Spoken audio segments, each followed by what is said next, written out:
Thank you all for attending this virtual talk. I'm Ralph Adolphs, a cognitive neuroscientist at Caltech, and I want to thank Alish and his colleagues for organizing this workshop and for inviting me to speak in it. So I'm a cognitive neuroscientist, and I'll come at this not with too much neuroscience data, but tell you more about conceptual, theoretical views on what emotions are and how reliably we can infer them from facial expressions that are informed by neuroscience work that I and my colleagues do. So here's the outline. I'm going to begin with an overview that emotions are functional states. This is, I think, a view congenial to many neuroscientists, but it's not the modal view, certainly in psychology. Go on to show that I think there are lots of problems with inferring emotions solely from facial movements. And this is already a topic that you've heard something about from Lisa Barrett in the previous talk. And then conclude by by outlining what I think are some of the key problems that really have impeded emotion science. People studying emotion in humans, psychological studies, for instance, theoretical studies, philosophical views on emotion, machine learning views on emotion, and then animal studies, either ethological studies of animal behavior or neurobiological studies, often really talk about quite different things. And I think that's been a problem for having a cohesive science of emotion. And it's a problem because people typically do not make explicit these distinctions, but they conflate them.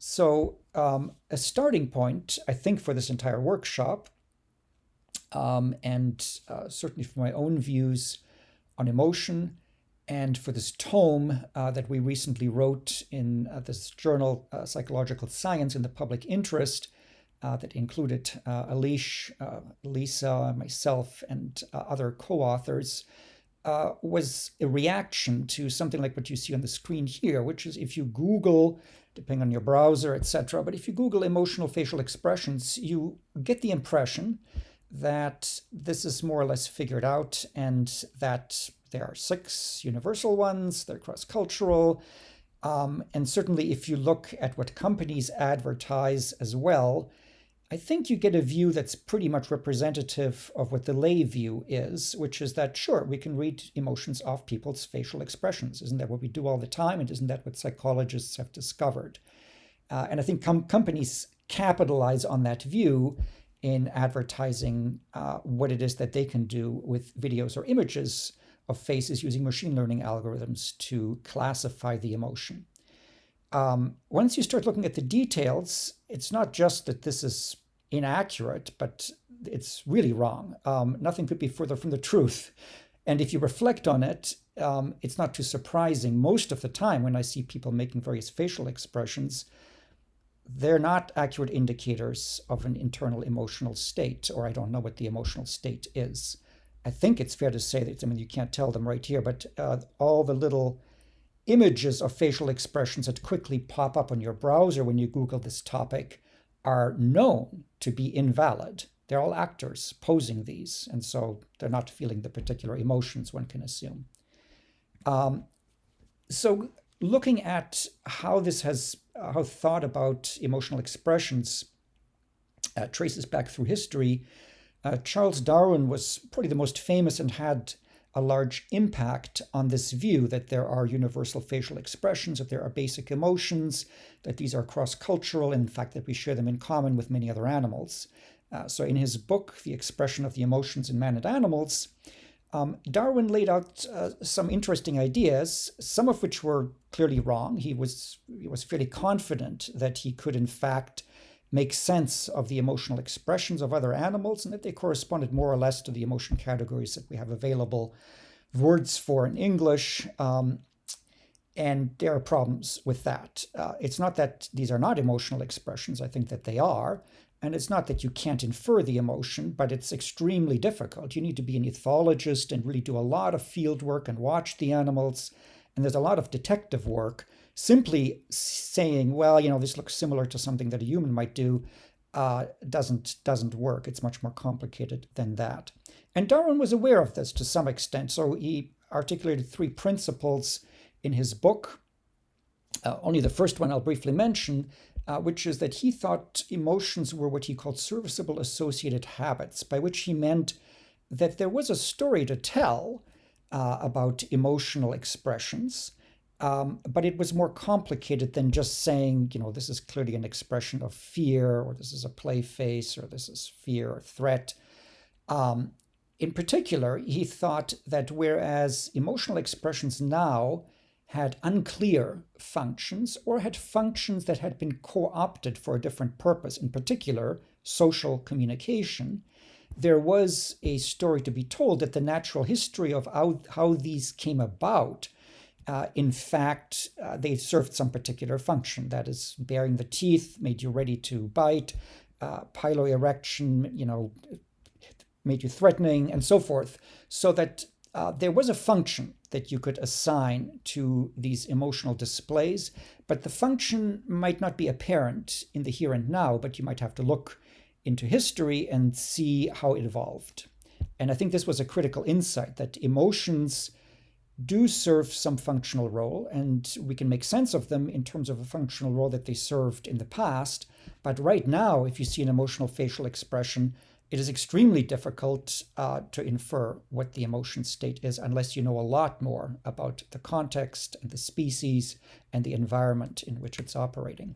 And so my colleague David Anderson at Caltech, who works on emotions, he would say, at least over a beer, in flies and mice, and myself, who works on emotion in humans, wrote this recent book that Princeton University Press published, where we tried in the first 3 or 4 chapters to lay out an answer to the question, what is an emotion? An answer that both scientists working on emotions in humans and scientists working on emotion in animals might find useful. And so we took as our starting point the observations that Charles Darwin had already made, which is, it sure seems as though animals have behaviors that require some kind of explanation. And so as scientists, we would want to come up with the explanation. And in the ideal case, we would want to have an explanation that cuts across all the different species shown here and says that there is something that these share in common, that in virtue of which we would call these emotions. It is then a further and a much more tricky problem to say what specific emotions these are. And I think that's indeed a much more complicated problem. We may need to invent different categories to be accurate in describing the particular types of emotions that certain other animals exhibit. And perhaps dimensional schemes are going to be better than just categorical ones. Nonetheless, the view that David Anderson and I had was as follows. And although it may look extremely simple and commonsensical to start with, it's worth keeping in mind that it's probably counterintuitive in many respects. So the simplest idea is that they're central states of an organism.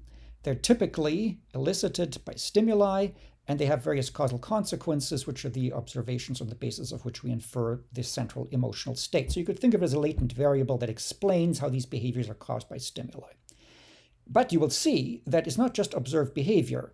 It's a whole bunch of things, including, for instance, what people say about how they feel when they are in an emotional state. So conscious experiences of emotions, or the subjective reports of those, we take to be a causal consequence of the emotional state, not constitutive of it. Same thing with various cognitive changes. Often people, there are theories like Lisa's that say that many cognitive changes in attention and memory and so forth, these in fact constitute the emotion, whereas in our view, they are distinct from it in their causal consequences. So this is, on the one hand, it looks like a very simple and straightforward view, but it's a view that you can see already meets with lots of objections, in particular from many theories in psychology. Of course, you can complicate this, and you would have to if you really want to flesh it out. All of these causal consequences can in turn influence or become stimuli.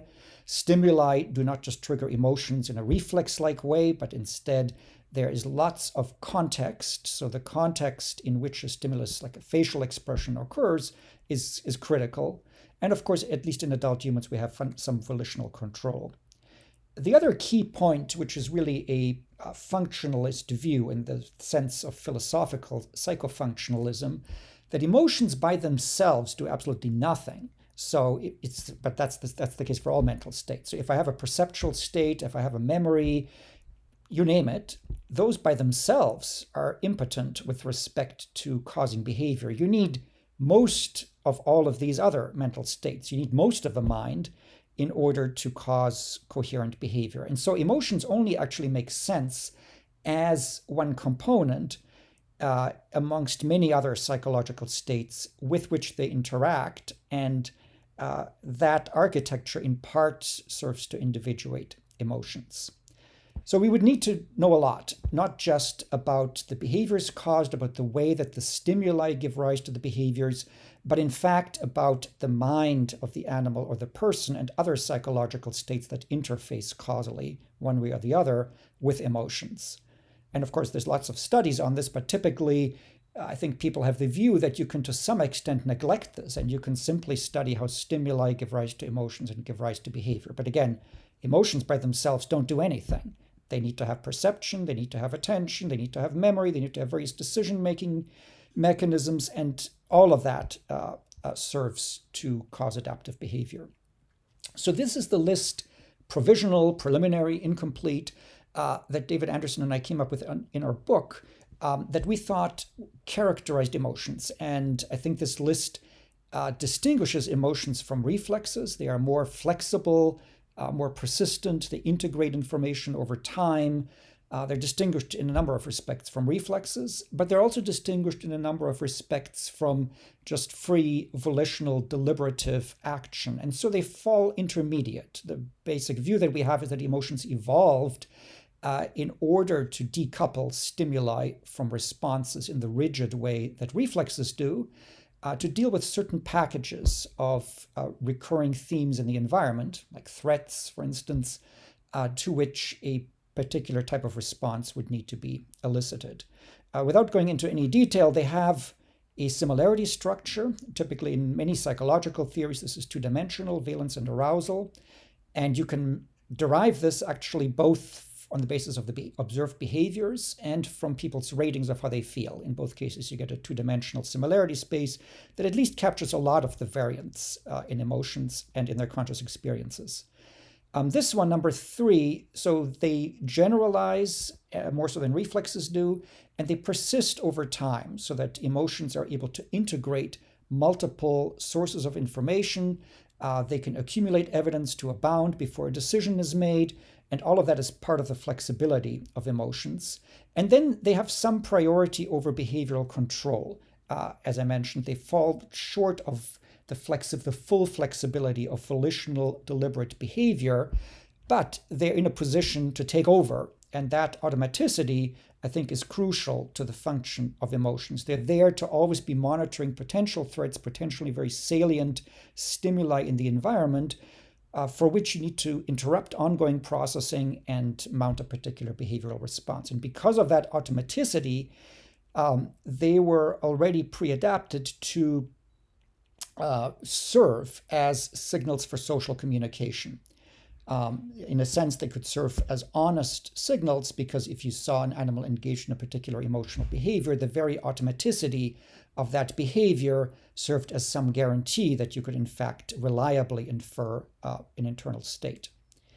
So just to summarize, emotion states we think of as central states that can be inferred from many different types of measures, all with varying reliability and varying pros and cons associated with them.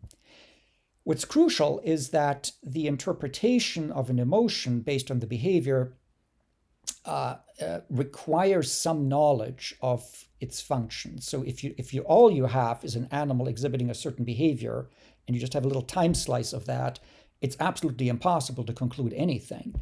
You would need to watch for some time how that particular emotional behavior, what it does, as an animal goes about its business in its natural environment. And then you would need to know a lot more about other animals in that species, about the evolution of that species, to make sense of what the function of that emotion is.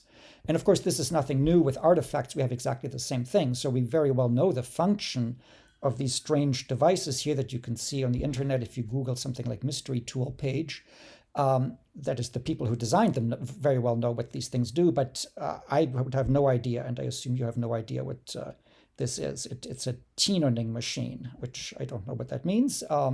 It clearly has a function, but again, it's absolutely impossible unless you saw somebody doing stuff with it. And even then, it would be ambiguous, and you would need to know exactly what it was designed for and what it works well to do. Same thing with emotions. We would need to have a lot more information. And we typically have this in the case of humans and to some extent other animals, but it's background information that's often not made explicit or assumed to be there. So to summarize this part, we think of emotions as states that should be investigated according to the kind of tripartite scheme that David Marr had. They are in the brain, so there's neural mechanisms that implement emotion states. By itself, this can't tell you whether there's an emotion or even let alone what the emotion is. But you have to know what particular algorithms, what information processing is going on when this is being implemented. So that's a problem at the computational, psychological level. And then you need to know what this is good for when an animal goes about its business in its natural environment. And so that's an ecological question. What is this emotion actually adapted for? So emotion science is inherently a highly interdisciplinary science. Neuroscience alone cannot give you answers to whether there's an emotion or not, let alone what emotions there are. Neither can psychology. You have to stitch those together and combine them with a lot of hard work that speaks to evolution and speaks to the behavior of people and animals in their natural environment. So emotions are functional states, but like all functional states, what the function is, how to individuate emotions, what the categories or dimensions are, is complex, and it might be non-unique. There might be multiple functions that it makes sense to assign to a given emotion. So this already would lead you to think that indeed it's very difficult to infer emotions from faces, especially if you only have faces available. And indeed, as I mentioned in this paper, that Lisa and Alish and Stacy Marcella and Seth Pollack wrote recently, we made that point, and we took stock of the literature on emotional facial expressions, so-called, both their production and their perception. And indeed, the literature is much, much less clear than you would think. Not only do people generally not look like this when they're happy, often they look like this when they're not happy. And when they look like this, you don't necessarily infer that they're happy. So all the presumptions that we have that certain facial configurations would be very reliable indicators of an emotion state seem not to be the case. And here's just a quick, without going into any of the details, this is from the paper.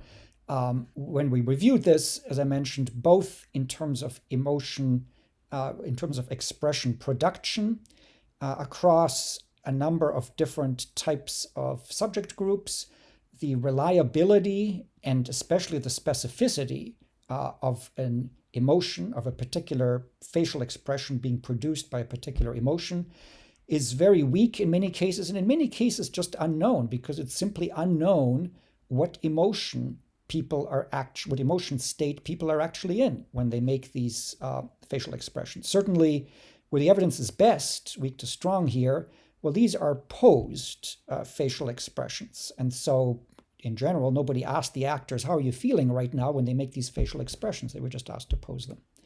And emotion perception is the same. It's also fraught with problems, in large part because the tasks that have been used are much less detailed than what one would like. So if I just give you a two alternative forced choice task and I ask, is this happy or unhappy, you might be able to do quite well. There might be certainly strong consensus, never mind the validity, of recognizing that valence from facial movements. Choice from array can be a little bit better, but if I use free labeling and I just ask you, what do you think? What's the emotion? And you come up with words, there's much less agreement, even if you try to find synonyms amongst the words that people produce. So you could ask a couple of questions with respect to this conference here. Usually we focus, I think, on the last two, and we sort of assume or ignore the first. And it's the first, I think, that's the most towering problem here. So you can arrange it, of course, so that I can classify facial movements from a video or from a photo quite precisely. But again, it depends on how I label it in the first place. So they're all supervised. I give you the labels, and given those, you might have a pretty good performance. There's further questions about which features you're using when you do this. Are you using the same ones that humans would use? But again, there's a lot of work, I take it in this conference, focusing on number 2 and 3, and they're to some extent rendered moot, at least if you consider a serious application of this, because number 1 just doesn't apply. We're often classifying some labels that an experimenter happened to put on these faces, and they're artificial post-facial expressions. And so if you actually ask, are you actually classifying the emotion that the actors who posed these faces felt? That's never done. And so validity is a problem. It's a well-known problem in human inferences of emotions from faces. So we have exactly the same problem all the time, and it's very well known. Here's a book that recently came out from Alex Todorov at Princeton that's a nice summary of this, and his own work has shown this. He's certainly by no means the only person, but his book, which I highly recommend, is a nice tour through both the history and the current science, showing us that indeed, when we see faces of people, we can't help but infer all kinds of things about their personality and their emotion, what kind of people they are. And we're often very confident. In some cases, there's even fairly good consensus, and we're mostly wrong. So we have lots of biases and stereotypes, of course. And so there's no question that we have such mechanisms and we do this, but the validity is a problem. Very briefly, without going into any detail, it's this process, our propensity to infer mental states from looking at faces, has also been well studied in neuroscience. There's quite a bit known about it. If you just show people in an MRI scanner, one at a time, pictures like this, you just show them faces of people without any instruction, actually, they immediately, spontaneously infer mental states. That's how we make sense of people when we see them. You do the same thing when you look at apes. You do the same thing when you look at dogs, any face.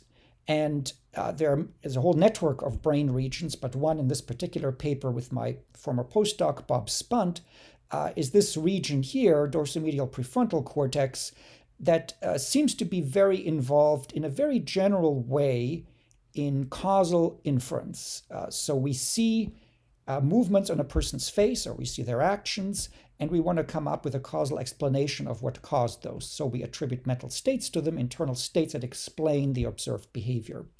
And this cuts across lots of different categories: dog faces, human faces, and even non-social kinds of stimuli where we make causal inferences.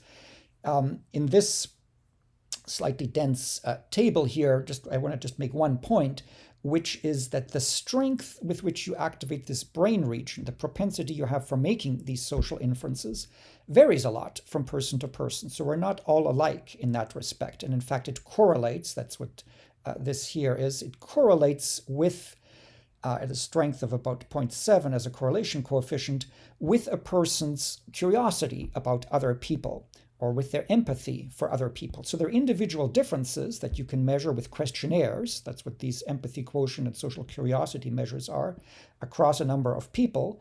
And then when you scan those people in a scanner, when they look at faces, you find that their empathy quotient and their social curiosity score correlate with how much they activate this brain region. So we all have this propensity. We all automatically make inferences about other people. They're big individual differences. Some of us do this a lot and all the time and easily put us into the shoes of other people, not necessarily accurately. And some of us don't do it at all and treat people like objects, presumably. So big individual differences and no good accuracy in terms of actual validity. There are famous studies on this. One of the most famous one is by Alex Todorov, a person whose book I just alluded to in this paper here. What he did was he showed people unfamiliar pictures of politicians. These politicians were unfamiliar to the subjects in the experiment, and he simply asked you, look at these two people and judge which one looks more competent. People did this, and he got those data, and then it turned out, in fact, these guys were in elections, and he correlated the votes difference in the votes that these politicians actually got in the real world, unbeknownst to the subjects in the experiment, and the subjects in the experiment ratings of competence. And there was a significant positive correlation. So even though a lot of these judgments, like presumably competence judgments in this particular experiment, are not valid, we don't have any information about these people. If you just look at the faces, you form some stereotype and have some first impression of their competence. Even though they're not valid, they do have real-world effects. And so what this reflects is the extent to which our stereotypes and biases do influence real-life social behavior. So it's not that it's unimportant, but it's important in showing the stereotypes and biases that we have, not in terms of actual validity. So Charles Darwin thought that he could figure out what emotion states were in dogs, other animals. In some cases, I just want to show one quick study. Actually, sorry for going through here. For this particular experiment, judging what dogs, cats, other animals feel, people have looked at this as well. There are a number of studies, and the upshot of these is similar to what I just told you with respect to human facial expressions. That is, in general, dog owners have high confidence, but they're not at all accurate. And the particular emotion that was studied in this paper, there's a couple like this, was guilt in dogs. People think that they can very reliably tell if a dog is guilty. Well, in this experiment, they had dogs do bad things and good things, and then they confronted them with the owners, and they asked the owners, can you tell if the dog looks guilty? And the owners were convinced that they could, but they were actually pretty much a chance. There's one study here that I wanted to show you from our own lab, done by this woman here, Chujun Lin, who's a postdoc in my lab, a former social science graduate student at Caltech. And the title of it pretty much says the finding here. In this study, she also took officials, like the Alex Todorov study of politicians, but she didn't ask how competent they were, but rather how corruptible they looked. And it turned out in this case, people were in fact making relatively valid, accurate judgments because we had actual records available for these officials, and so we could tell if they had been convicted of some kind of corrupt behavior. And indeed, people were above chance in being able to do that. So there are some cases where, intriguingly, our inferences that we make, our stereotypes about people, do seem to match, at least to some extent, the reality. But of course, you can easily decouple it, and you can show how this might work. So for instance, in her study, she measured what it might be about the faces of certain politicians that makes them look corruptible to us. And she looked at a whole bunch of things, but one that came out was the facial width to height ratio. So politicians whose faces were wider were perceived as being more corruptible. And so, of course, then you can synthetically manipulate those, which she did in her paper, and people reliably thought that the person on the right looked more corruptible than the one on the left, which is, of course, since we've experimentally manipulated it, clearly invalid. This is one and the same person. We've just synthetically caused subjects to make a judgment based on this manipulation of the face. So I started out saying emotions are functional states. It's already very complicated, requires a lot of background, a lot of detective work to figure out whether a human or an animal is in an emotion state to begin with, let alone what the emotion is. So it's a difficult problem.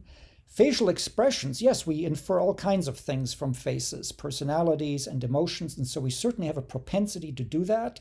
We often have strong confidence that we're right. We're usually wrong, and instead what this just reveals is an interesting psychological and neurobiological mechanism that humans have evolved, that we give causal attributions to lots of things, and we try to make sense of the world, and we try to make sense of other people by attributing to them all these internal mental states, but that doesn't in any way demonstrate their scientific validity. And then finally here, I want to just make a couple of closing points on problems where people conflate many different meanings, really, of the word emotion. So the way that I would use it as a neuroscientist is more similar to the way that an engineer might use it, or the way that Herbert Simon used it in this nice paper that he wrote some time ago. So this is the perspective of a cognitive scientist or a computer scientist or an engineer who might want to build a robot that has emotions, not to please other people, but so that it can function in its environment. And he conceived of emotions as some kind of interrupt mechanism that could take over behavior and interrupt ongoing goal-directed processing if there was something important going on. So he had a very particular functional role in the information processing architecture of a system. You had to build in a particular ingredient to which emotion corresponded. That's a really different view from, for example, this study here by a colleague of mine whose work I greatly respect in Finland, Lauri Numenmaa, who had this paper titled Maps of Subjective Feelings. And they're not maps of feelings, they're not maps of emotions, they're maps of the semantic meaning of words once you start actually reading the paper. And a lot of work in psychology is in fact concerned with the meaning of words, or the concepts that are denoted by words, and what people think about those, not what they actually feel or what internal emotional state they have. So in this study, people were given these various words here and asked to rate these words in a number of different dimensions. And then you get this low dimensional representation that's shown here, where you can look at the similarity between not the emotions, not the feelings, but the meanings to people of the concepts denoted by these words. Another one that's perhaps quite interesting is this one here, same author, Lauri Numenmaa, a really cool study, but with the same problem. I think the title of this paper was Bodily Maps of Emotions, and what he did was he gave people these little mannequins, gave them a word like sadness. You can see the instructions here.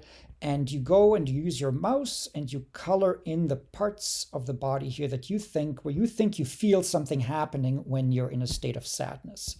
He did that on the internet, got lots of data. It's very interesting. And he's done this across cultures. He's done this in children now to look at development.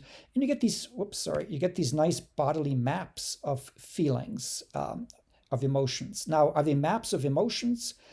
No. Are they maps of feelings? No. Are they maps of where in the body things change when you have an emotion? No. What they are is no emotions were induced in this study. People were not made to feel angry or fear. Nothing was actually measured in the body. They were given these words and they were asked, what's your concept of anger in relation to where something happens in the body? So again, it's at this very semantic, conceptual level. I think for both of these two studies, a very quick check on whether it's really about emotions or it's about what people think about emotions is to just ask yourself the question, could you do something analogous? Could you do this kind of study in animals? Well, you couldn't. No, this all requires language and concepts and semantics. And so it's just a very, very different topic. So again, coming back to the picture that I had, if you wanted to actually ask the question and say, what are emotions? How would we actually get at them? Not the meaning of emotion words or people's concepts of emotions in previous two studies, but emotions as a scientific construct that are internal states of people and animals that cause these behaviors. Well, one way that you might do it is to construct a psychological architecture by just taking a lot of different measures. So what's shown in this example here, these are behavioral data taken from over 1,000 subjects in a data set called the Human Connectome Project that has behavioral data and brain imaging data. All I'm showing you here is the behavioral data. So it's the correlation structure across 1,000 subjects. Red is high correlations, blue is negative correlations, on bunch of personality questionnaires, a whole bunch of cognitive performance tasks, memory, attention, perceptual tasks, questionnaires about negative affect and about positive affect. And you can see right away that there's some structure to this triangle symmetric correlation matrix. As you might expect, all the cognitive tasks are positively intercorrelated. That's this red square here. If you're better on a memory task and an attention task, you're also better on a perceptual task. This can be used to derive, or is used to derive Spearman's G, a general intelligence factor. So it just reflects on average how smart you are. Negative affect scores are all positively intercorrelated, as you might expect. If you're stressed, you're probably also depressed and lonely and other things. And they're negatively intercorrelated with positive affect. More interesting, and I don't know if you can see this well in the video, is that there are also correlations between these ones here. So for example, you do better on cognitive tasks if you're in a positive mood than in a negative mood. That's what's shown here.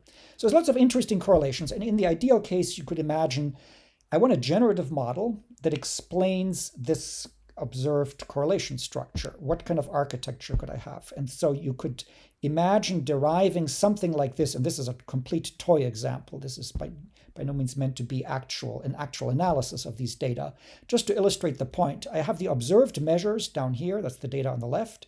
And then I have a set of latent variables here, probably with some complex internal structure like what's shown here.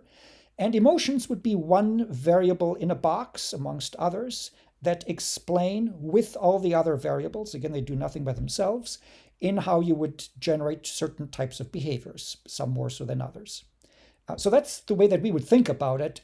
But to do this, you're not looking at facial expressions of emotion. You would have dense phenotyping. You might look at videos of people over a long period of time, but you would probably also want to give them questionnaires. You would want to give them performance tasks. So if you had a very comprehensive assessment of behavior, then I think you could approach this question and you could ask, what are the actual emotion states? I could back out from that. You would need to measure a lot else, a lot in addition to emotion, and you would have to have a much richer assessment of behavior, way more samples, way richer and more diverse context and environment in which you can observe a person's behavior. So a single slice of a facial expression is really pretty meaningless.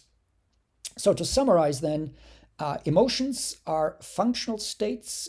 They are much more complex than reflexes, and they have particular operating characteristics, like the ones that David Anderson and I listed in our book. And that's a starting point for trying to think of what they do in the information processing architecture of an organism. But that's a very different view than asking people about the meaning of emotion words or concepts, asking people about their conscious experiences. And these are often typically conflated in the literature. If you just Google the literature, especially the literature in psychological work, for the word emotion, you find lots of studies on emotion that are not studies of emotion. They're studies of people's concepts of emotion, or what people say about their experiences of an emotion. And then point 3 is really the main conclusion here that's the most relevant, that validity is a very serious problem. Emotions are extremely difficult to figure out as internal states of animals. You need to have lots of ethological behavior. You need to know a lot about evolution. You need to observe them for a long time. So that's very difficult.